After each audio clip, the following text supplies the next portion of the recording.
The Memoirs of Sherlock Holmes. Adventure 1. Silver Blaze. "I am afraid, Watson, that I shall have to go," said Holmes, as we sat down together to our breakfast one morning. "Go? Where to?" "To Dartmoor, to King's Pyland." I was not surprised. Indeed, my only wonder was that he had not already been mixed up in this extraordinary case, which was the one topic of conversation through the length and breadth of England. For a whole day my companion had rambled about the room with his chin upon his chest and his brows knitted, charging and recharging his pipe with the strongest black tobacco, and absolutely deaf to any of my questions or remarks. Fresh editions of every paper had been sent up by our newsagent, only to be glanced over and tossed down into a corner. Yet, silent as he was, I knew perfectly well what it was over which he was brooding. There was but one problem before the public which could challenge his powers of analysis, and that was the singular disappearance of the favourite for the Wessex Cup, and the tragic murder of its trainer. When, therefore, he suddenly announced his intention of setting out for the scene of the drama, it was only what I had been expecting and hoped for. "I should be most happy to go down with you if I should not be in the way," said I.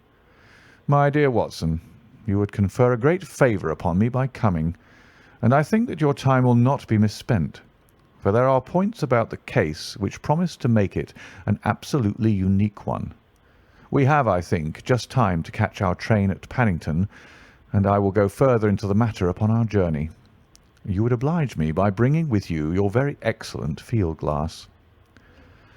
And so it happened that an hour or so later I found myself in the corner of a first-class carriage flying along en route for Exeter, while Sherlock Holmes, with his sharp, eager face framed in his ear-flapping travelling cap, dipped rapidly into the bundle of fresh papers which he had procured at Paddington. We had left Reading far behind us before he thrust the last one of them under the seat and offered me his cigar case.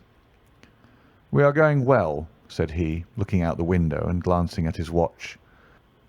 "Our rate at present is 53½ miles an hour." "I have not observed the quarter-mile posts," said I. "Nor have I, but the telegraph posts upon this line are 60 yards apart, and the calculation is a simple one. I presume that you have looked into this matter of the murder of John Straker and the disappearance of Silver Blaze?"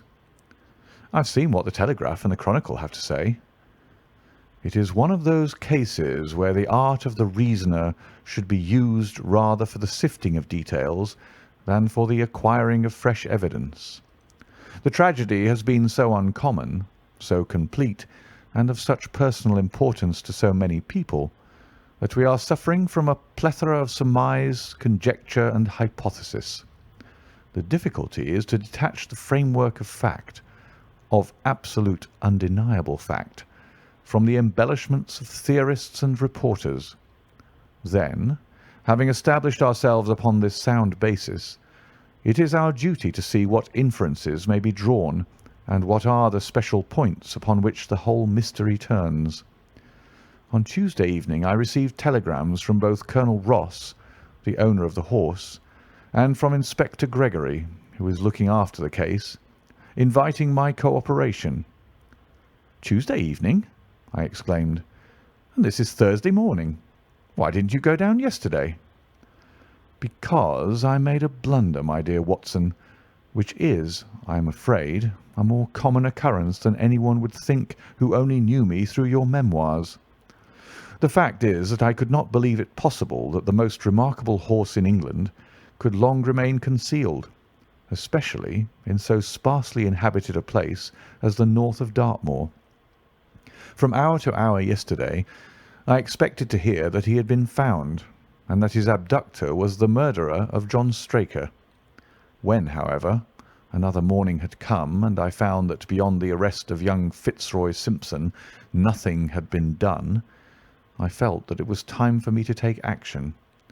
Yet in some ways I feel that yesterday has not been wasted." "You have formed a theory, then?" "At least I have got a grip of the essential facts of the case. I shall enumerate them to you, for nothing clears up a case so much as stating it to another person, and I can hardly expect your cooperation if I do not show you the position from which we start."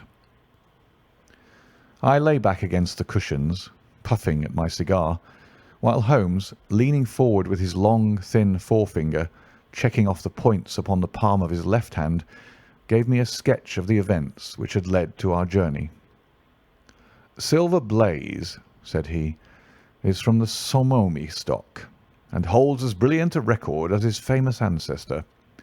He is now in his 5th year, and has brought in turn each of the prizes of the turf to Colonel Ross, his fortunate owner. Up to the time of the catastrophe he was the first favourite for the Wessex Cup, the betting being 3-1 on him. He has always, however, been a prime favourite with the racing public, and has never yet disappointed them, so that even at those odds enormous sums of money have been laid upon him.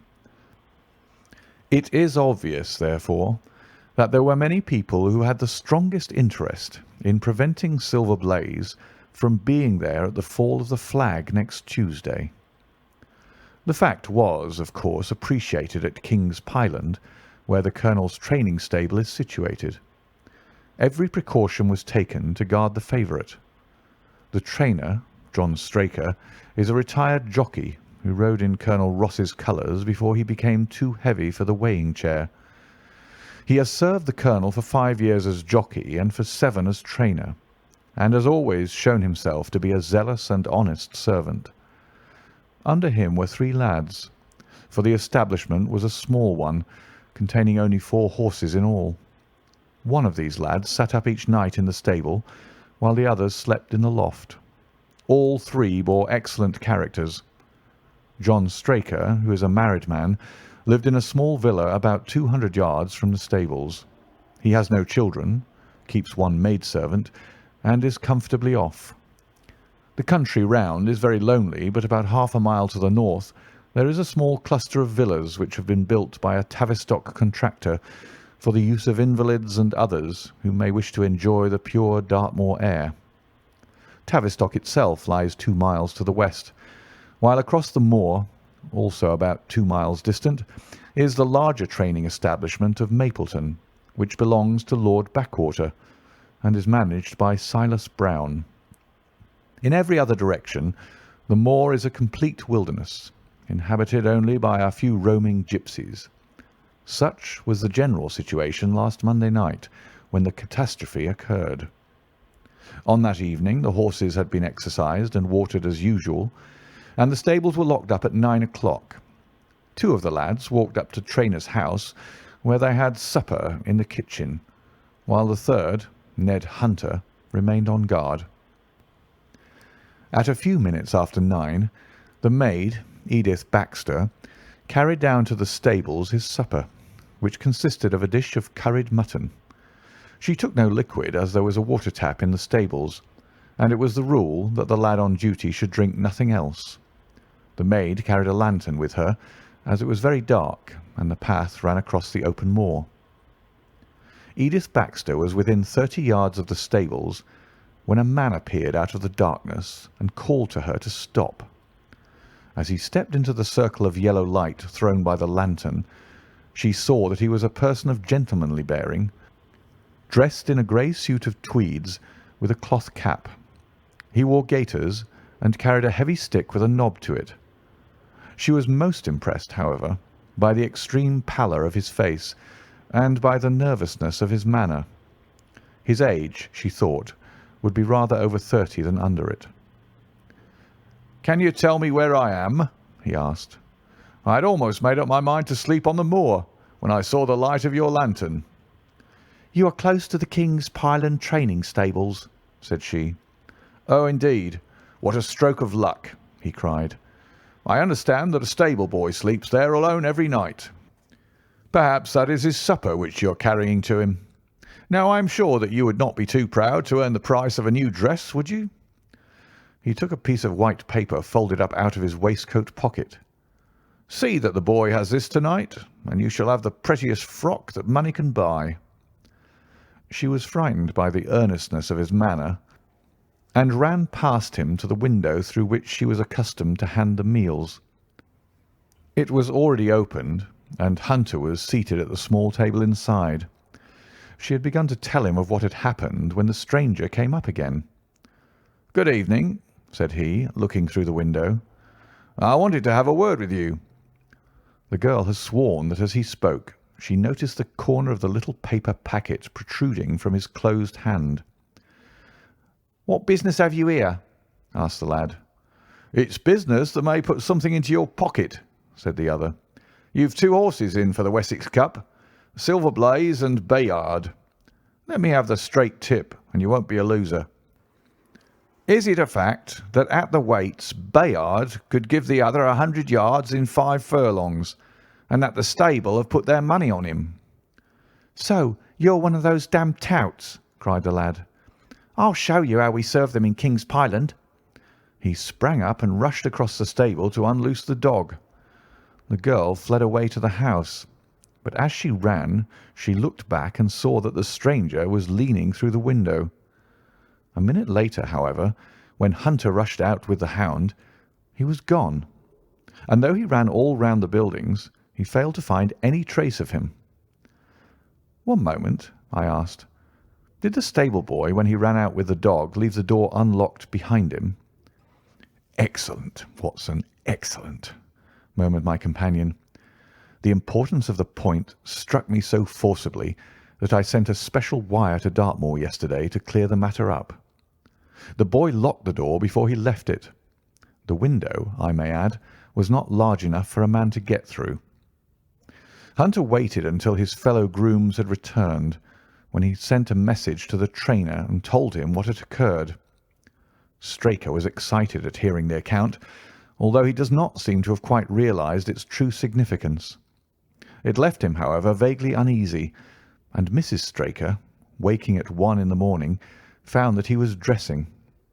In reply to her inquiries, he said that he could not sleep on account of his anxiety about the horses, and that he intended to walk down to the stables to see that all was well. She begged him to remain at home, as she could hear the rain pattering against the window, but in spite of her entreaties he pulled on his large mackintosh and left the house. Mrs. Straker awoke at 7 in the morning to find that her husband had not yet returned. She dressed herself hastily, called the maid, and set off for the stables. The door was open. Inside, huddled together upon a chair, Hunter was sunk in a state of absolute stupor.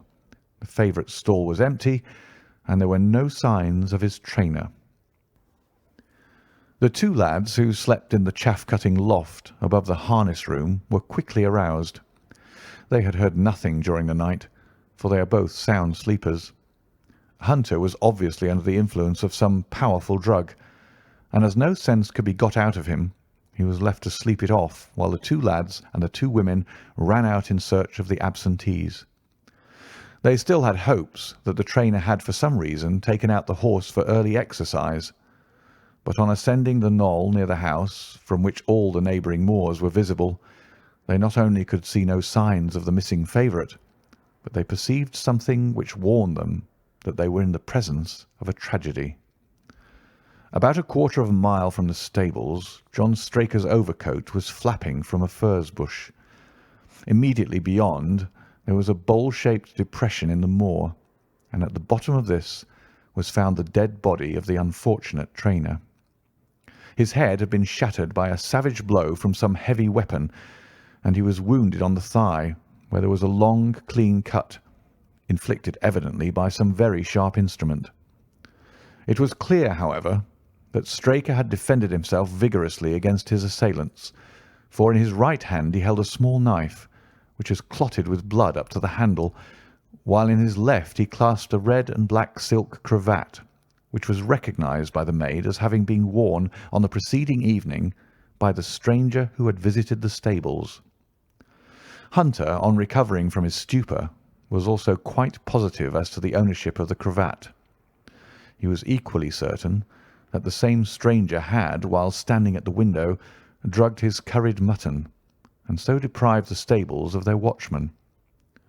As to the missing horse, There were abundant proofs in the mud which lay at the bottom of the fatal hollow that he had been there at the time of the struggle. But from that morning he has disappeared, and although a large reward has been offered and all the gipsies of Dartmoor are on the alert, no news has come of him. Finally, an analysis has shown that the remains of his supper left by the stable lad contained an appreciable quantity of powdered opium, while the people at the house partook of the same dish on the same night without any ill effect. Those are the main facts of the case, stripped of all surmise and stated as baldly as possible.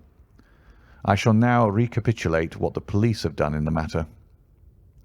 Inspector Gregory, to whom the case has been committed, is an extremely competent officer. Were he but gifted with imagination, he might rise to great heights in his profession. On his arrival he promptly found and arrested the man upon whom suspicion naturally rested.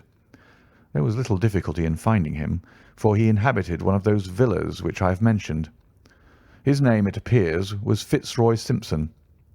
He was a man of excellent birth and education, who had squandered a fortune upon the turf, and who lived now by doing a little quiet and genteel bookmaking in the sporting clubs of London. An examination of his betting book shows that bets to the amount of £5,000 had been registered by him against the favourite. On being arrested, he volunteered the statement that he had come down to Dartmoor in the hope of getting some information about the King's Pyland horses, and also about Desborough, the second favourite, which was in charge of Silas Brown at the Mapleton stables.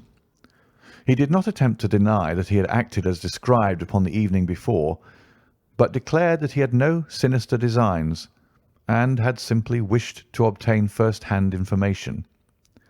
When confronted with his cravat, he turned very pale and was utterly unable to account for its presence in the hand of the murdered man.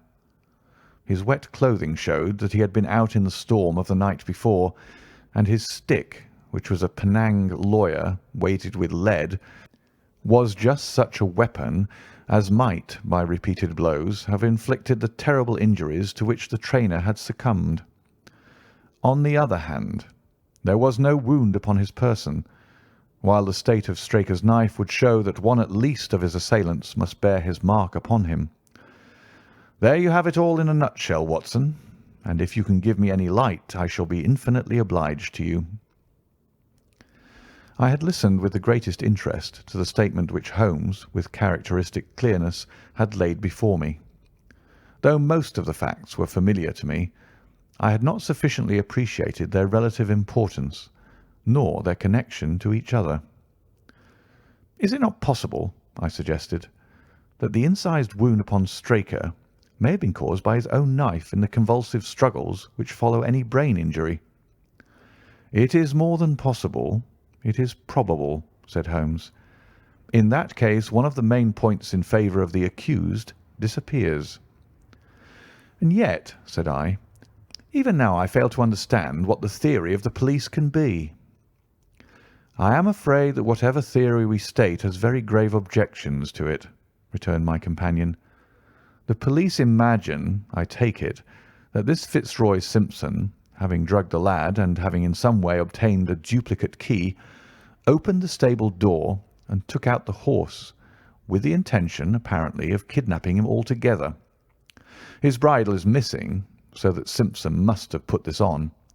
Then, having left the door open behind him, he was leading the horse away over the moor when he was either met or overtaken by the trainer. A row naturally ensued. Simpson beat out the trainer's brains with his heavy stick without receiving any injury from the small knife which Straker used in self-defence, and then the thief either led the horse on to some secret hiding-place, or else it may have bolted during the struggle, and be now wandering out on the moors. That is the case as it appears to the police, and improbable as it is, all other explanations are more improbable still. However, I shall very quickly test the matter when I am once upon the spot, and until then I cannot really see how we can get much further than our present position. It was evening before we reached the little town of Tavistock, which lies, like the boss of a shield, in the middle of the huge circle of Dartmoor. Two gentlemen were waiting us in the station.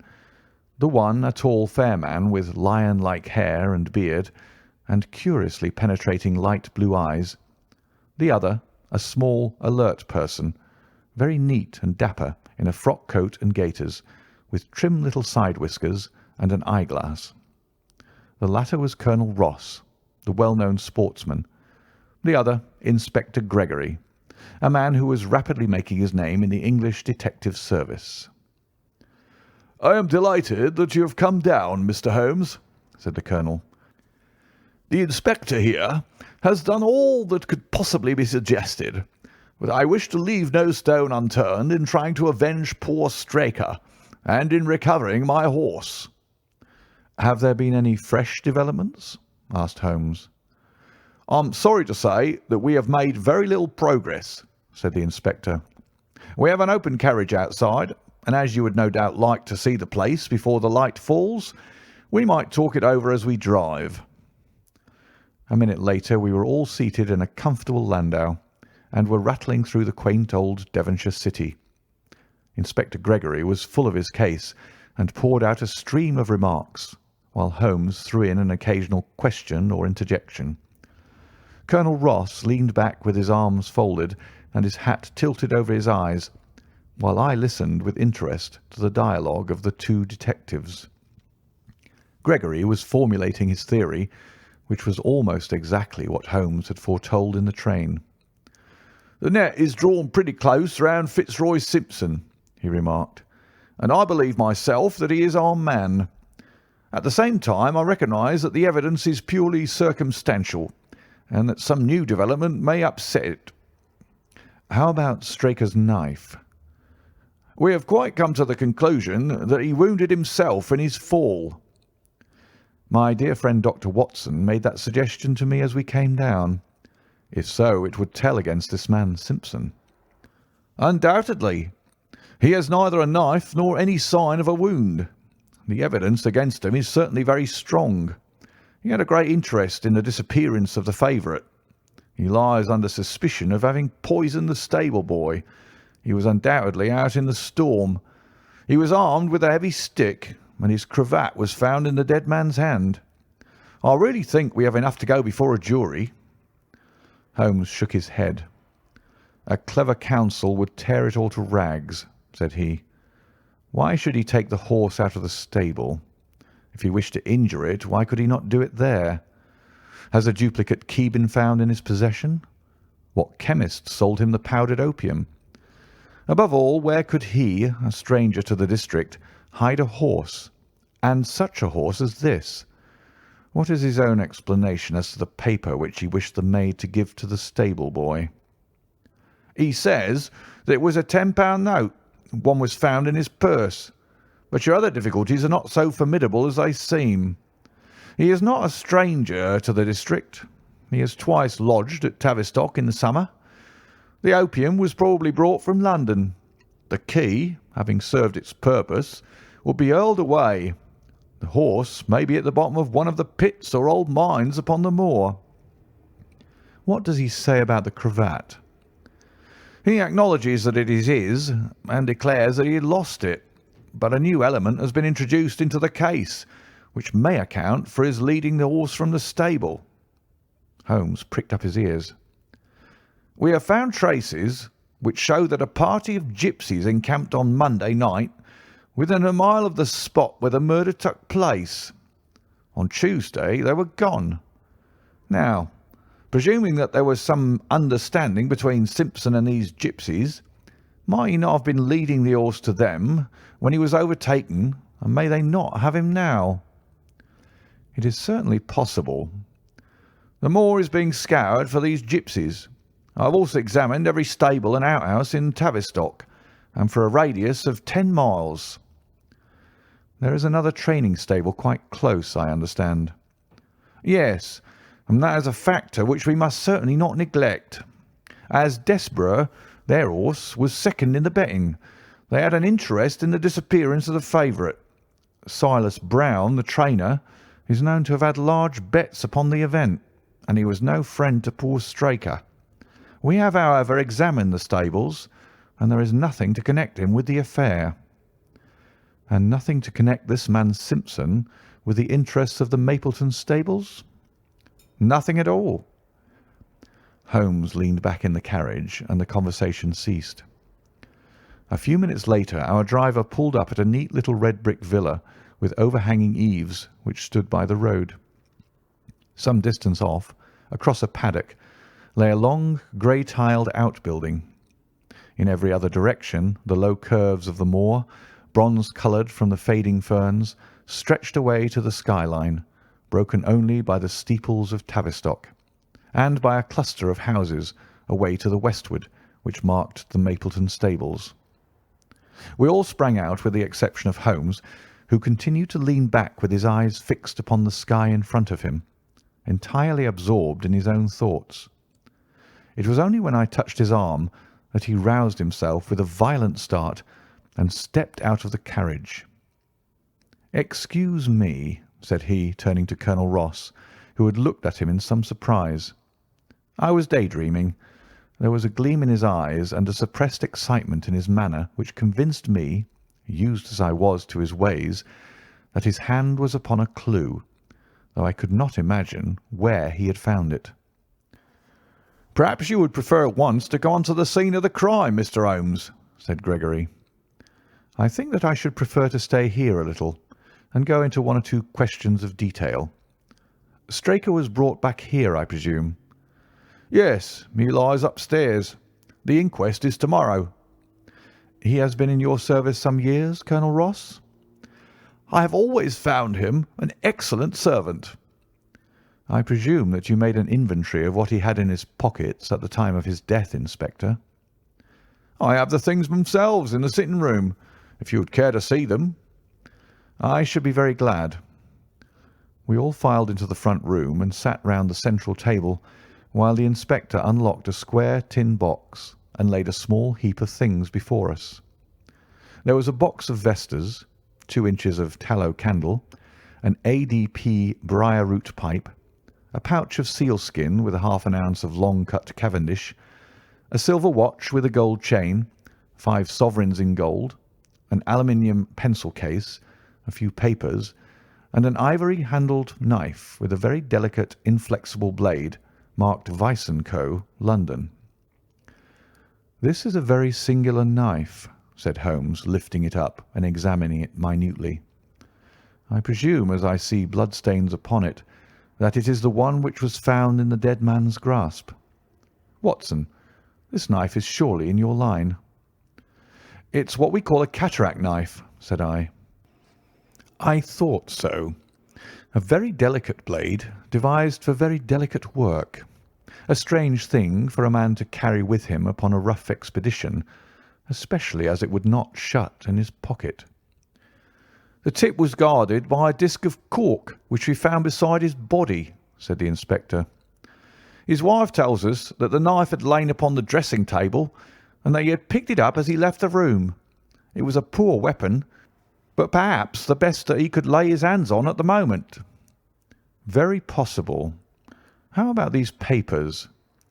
"3 of them are receipted hay dealers' accounts. One of them is a letter of instructions from Colonel Ross. This other is a milliner's account for £37.15, made out by Madame Lesuria of Bond Street to William Derbyshire. Mrs. Straker tells us that Derbyshire was a friend of her husband's, and that occasionally his letters were addressed here." "Madame Derbyshire has somewhat expensive tastes," remarked Holmes, glancing down the account. 22 guineas is rather heavy for a single costume. However, there appears to be nothing more to learn, and we may now go down to the scene of the crime.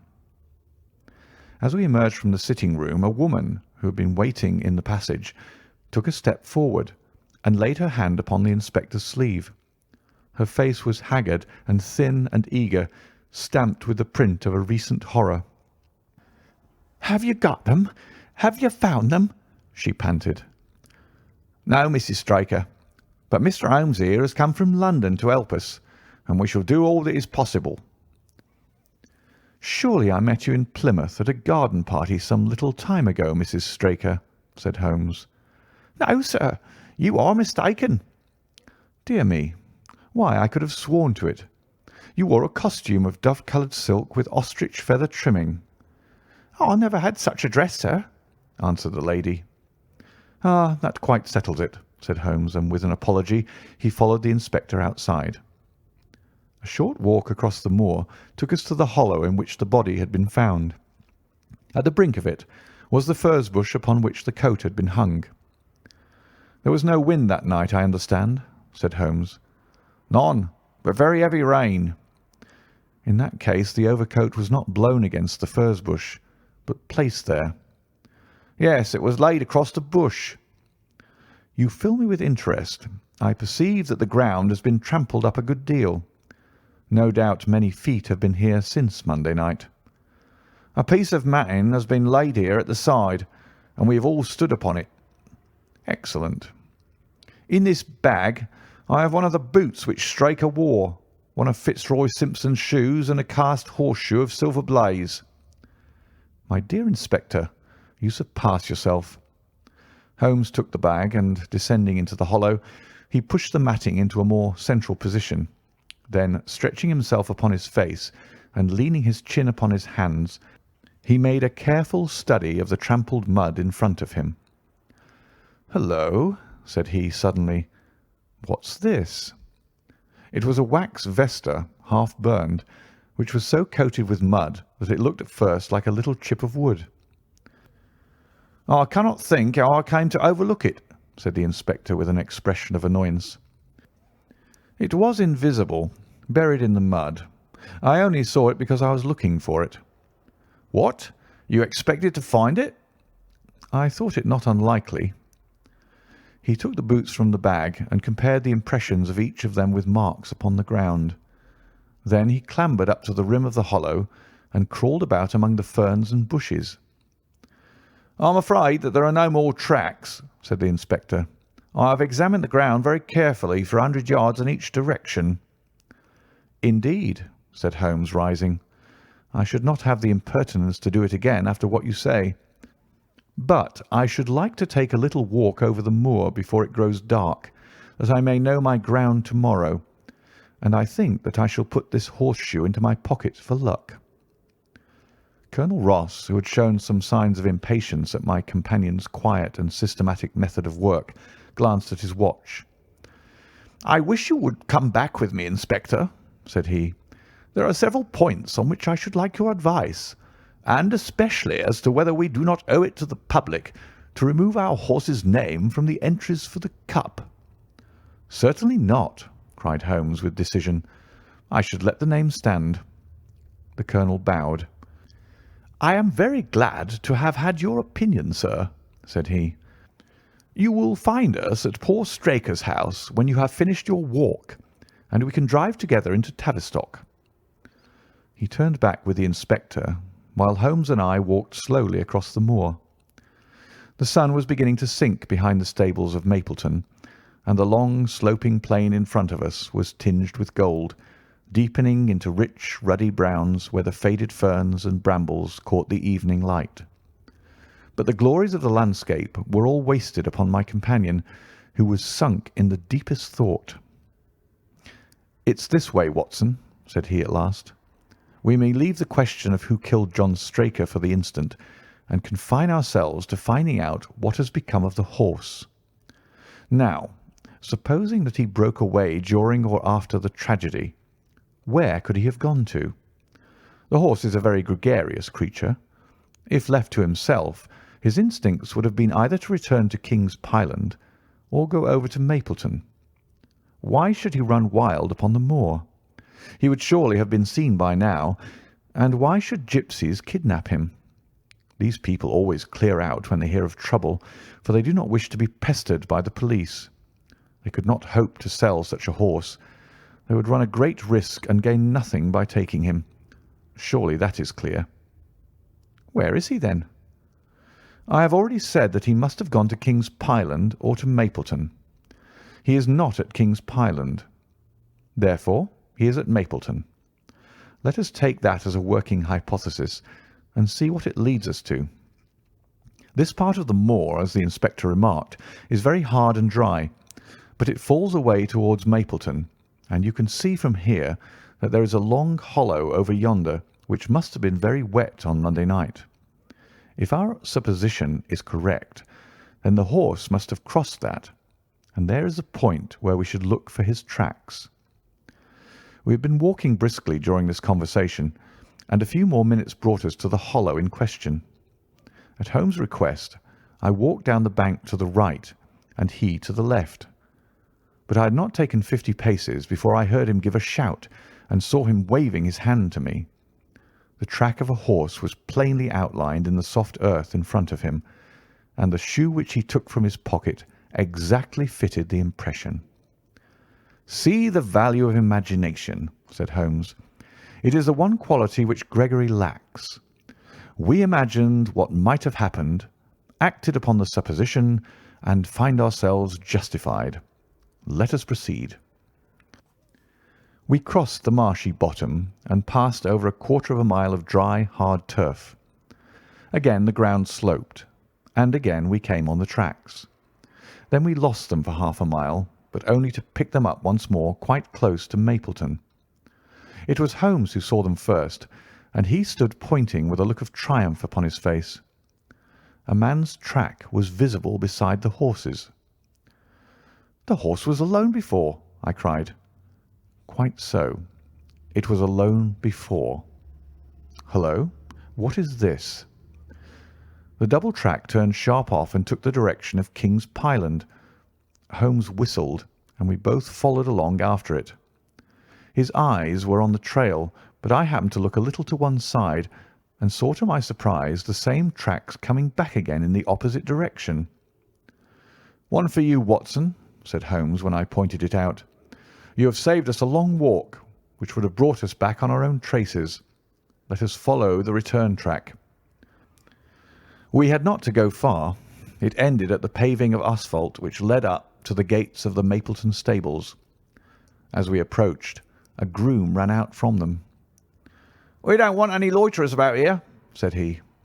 "I only wish to ask a question," said Holmes, with his finger and thumb in his waistcoat pocket. "Should I be too early to see your master, Mr. Silas Brown, if I were to call at 5 o'clock tomorrow morning?" "Bless you, sir, if anyone is about, he will be, for he's always the first stirring. But here he is, sir, to answer your questions for himself. No, sir, no. It is as much as my place is worth to let him see me touch your money. Afterwards, if you like." As Sherlock Holmes replaced the half-crown which he had drawn from his pocket, a fierce-looking elderly man strode out from the gate with a hunting crop swinging in his hand. "What's this, Dawson?" he cried. "No gossiping. Go about your business. And you, what the devil do you want here?" "10 minutes' talk with you, my good sir," said Holmes in the sweetest of voices. "I've no time to talk, every gadabout. We want no stranger here. Be off, or you may find a dog at your heels." Holmes leaned forward and whispered something in the trainer's ear. He started violently and flushed to the temples. "It's a lie," he shouted. "An infernal lie." "Very good. Shall we argue about it here in public, or talk it over in your parlour?" "Oh, come in if you wish to." Holmes smiled. "I shall not keep you more than a few minutes, Watson," said he. "Now, Mr. Brown, I am quite at your disposal." It was 20 minutes, and the reds had all faded into greys before Holmes and the trainer reappeared. Never have I seen such a change as had been brought about in Silas Brown in that short time. His face was ashy pale. Beads of perspiration shone upon his brow, and his hands shook until the hunting crop wagged like a branch in the wind. His bullying, overbearing manner was all gone too, and he cringed along at my companion's side like a dog with its master. "Your instructions will be done. It shall all be done," said he. "There must be no mistake," said Holmes, looking round at him. The other winced as he read the menace in his eyes. "Oh, no, there shall be no mistake. It shall be here. Should I change it first or not?"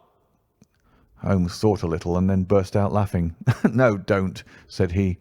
"I shall write to you about it. No tricks now, or—" "Oh, you can trust me. You can trust me." "Yes, I think I can. Well, you shall hear from me tomorrow." He turned upon his heel, disregarding the trembling hand which the other held out to him, and we set off for King's Pyland. "A more perfect compound of the bully, coward, and sneak than Master Silas Brown I have seldom met with," remarked Holmes as we trudged along together. "He has the horse, then?" "He tried to bluster out of it, but I described to him so exactly what his actions had been upon that morning that he is convinced that I was watching him. Of course, you observe the peculiarly square toes in the impressions, and that his own boots exactly corresponded to them. Again, of course, no subordinate would have dared to do such a thing.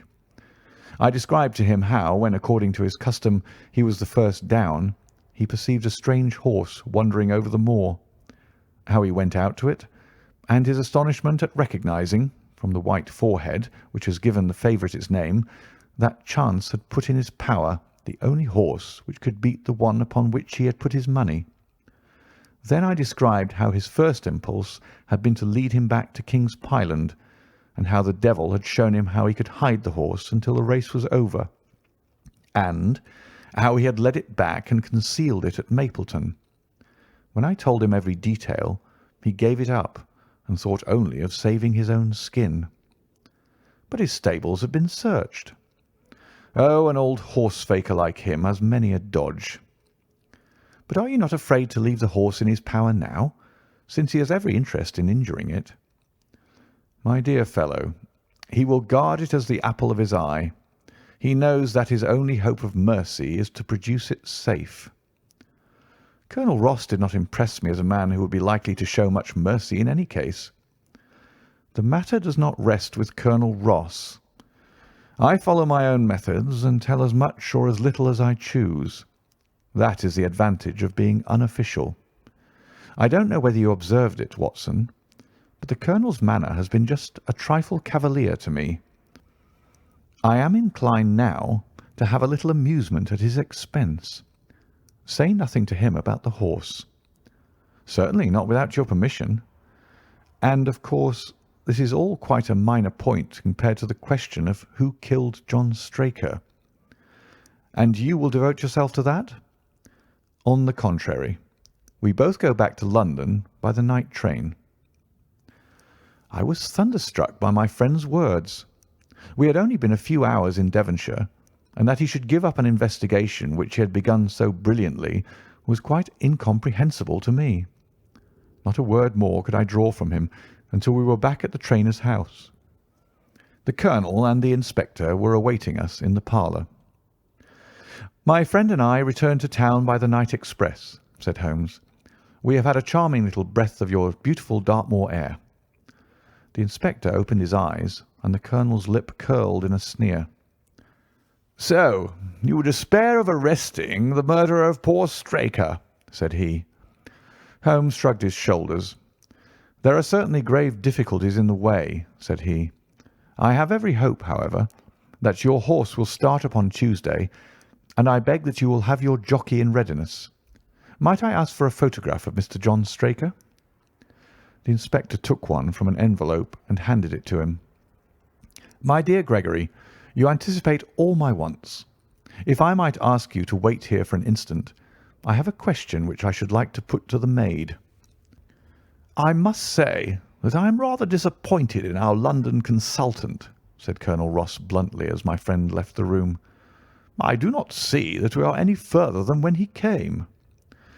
"At least you have his assurance that your horse will run," said I. "Yes, I have his assurance," said the Colonel with a shrug of his shoulders. "I should prefer to have the horse." I was about to make some reply in defence of my friend when he entered the room again. "Now, gentlemen," he said, "I am quite ready for Tavistock." As we stepped into the carriage, one of the stable lads held the door open for us. A sudden idea seemed to occur to Holmes, for he leaned forward and touched the lad upon the sleeve. "You have a few sheep in the paddock," he said. "Who attends to them?"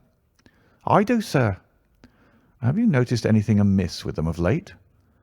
"Well, sir, not of much account, but 3 of them have gone lame, sir."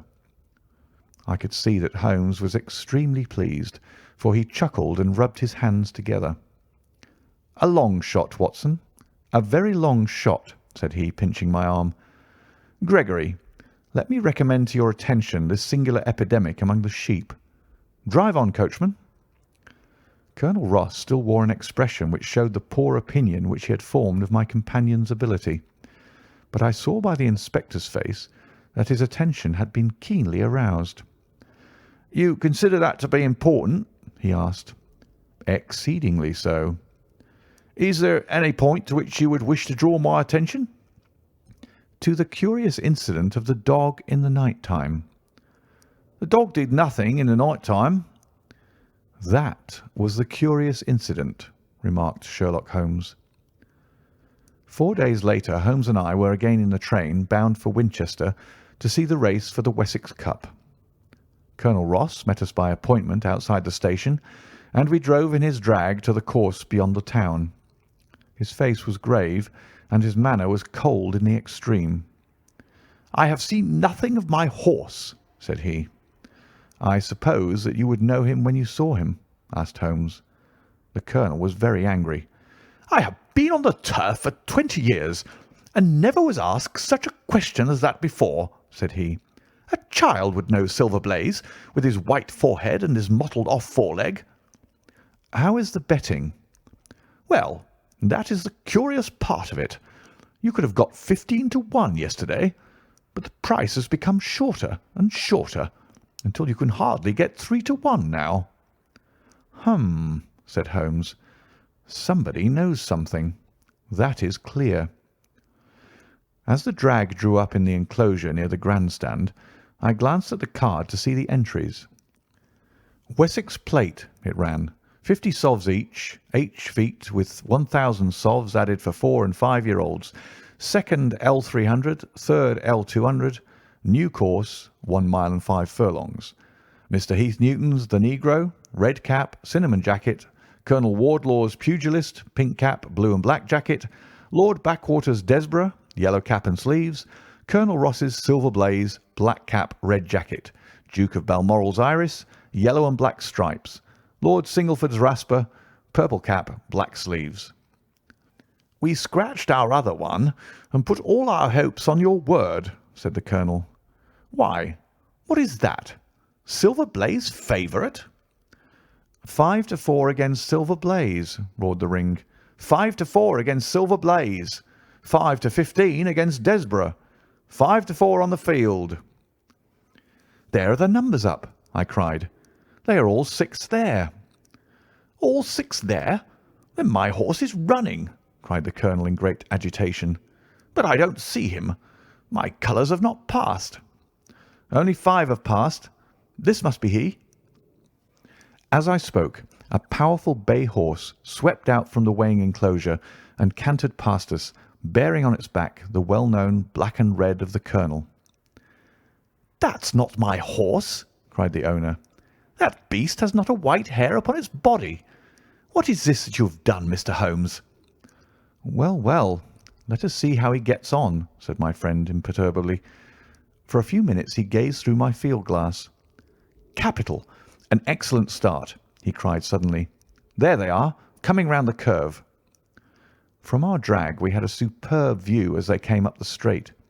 The 6 horses were so close together that a carpet could have covered them. But halfway up, the yellow of the Mapleton stable showed to the front.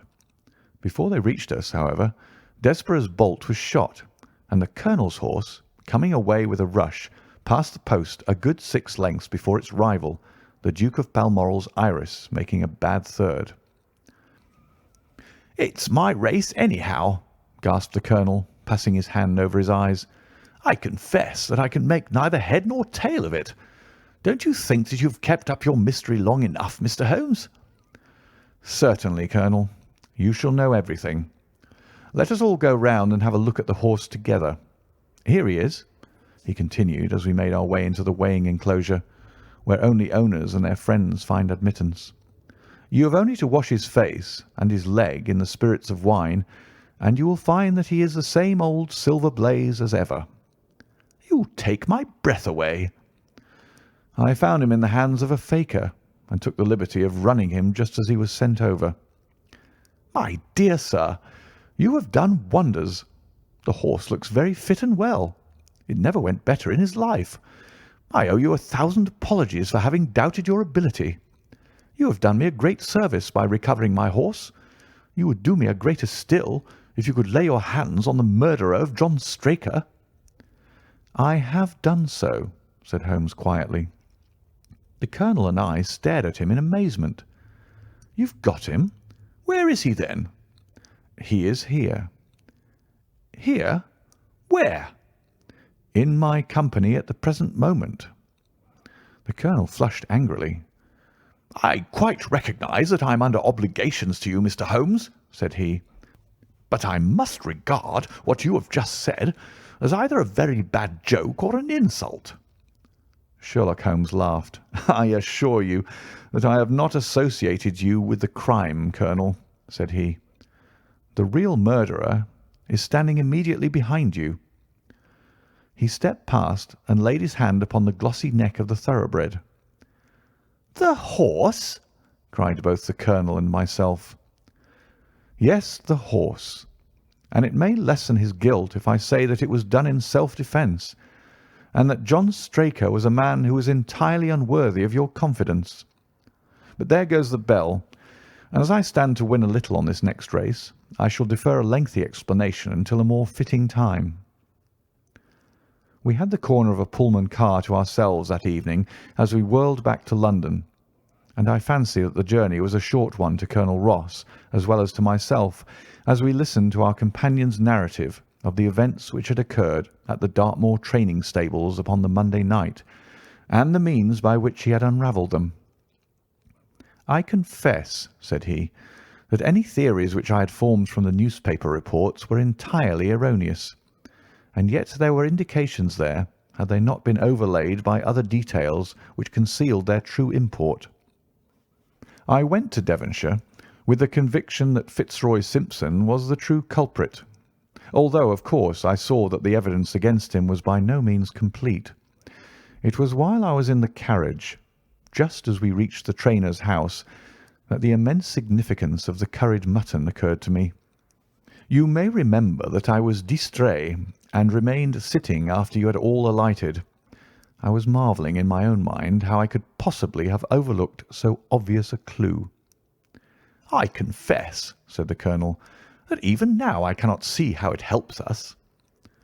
"It was the first link in my chain of reasoning.